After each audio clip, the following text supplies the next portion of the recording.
12월 31일 목요일 새벽 묵상입니다. 오늘 우리에게 주신 하나님의 말씀은 미가서 7장 14절에서 20절 말씀입니다.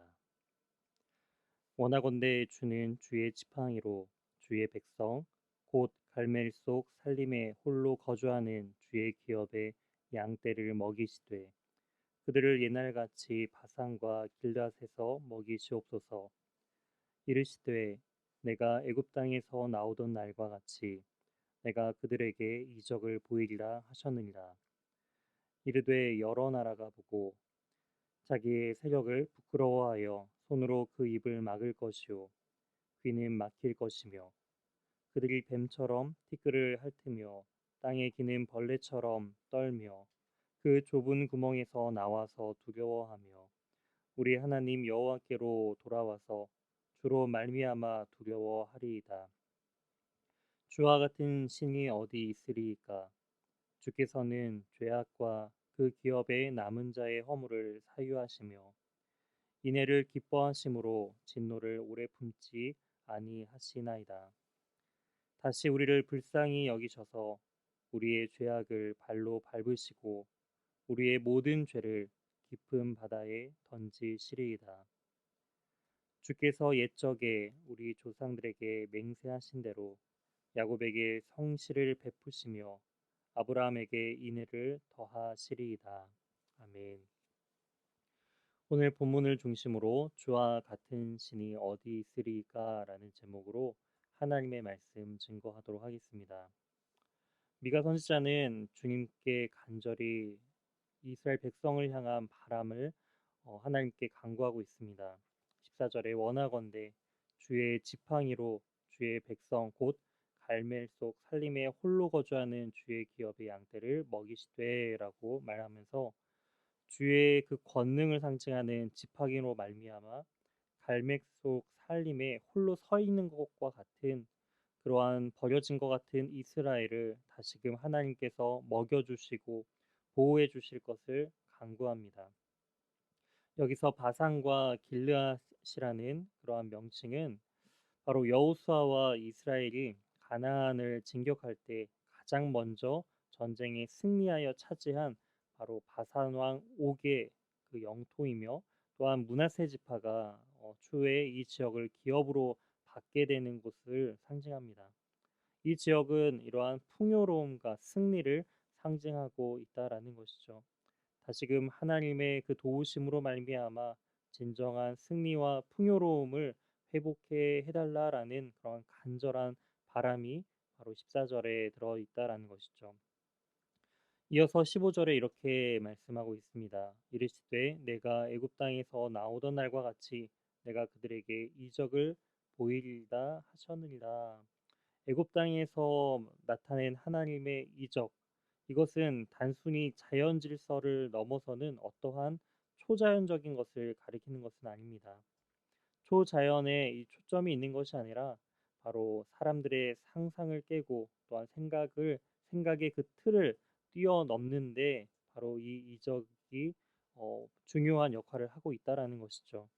상상하기 어려울 만큼 놀라운 하나님의 그 역사심, 그 일하심이 바로 이적의 본질이다라는 것입니다.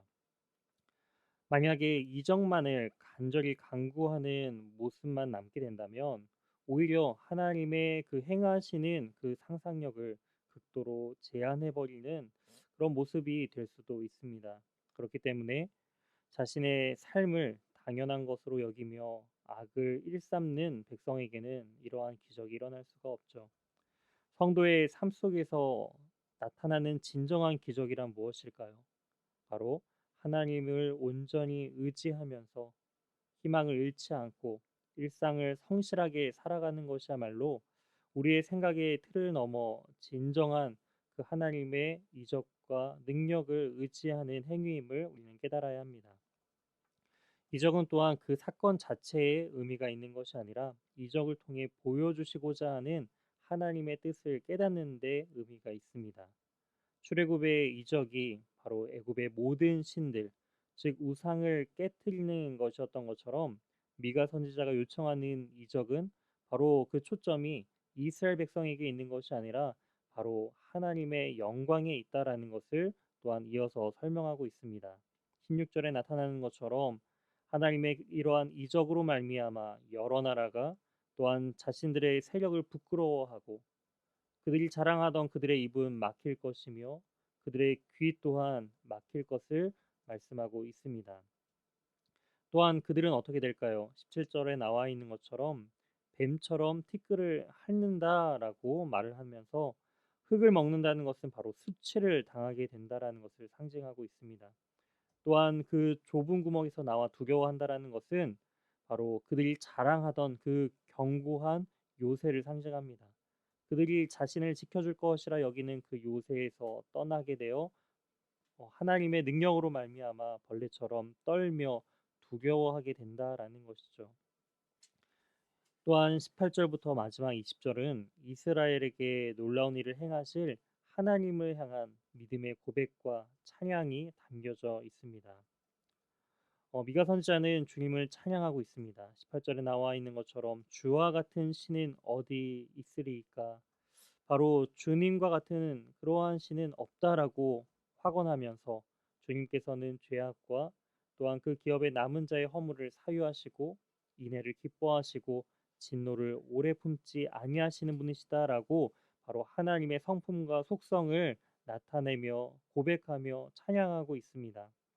그러면서 19절 다시 우리를 불쌍히 여겨달라라고 그렇게 간구하고 있습니다.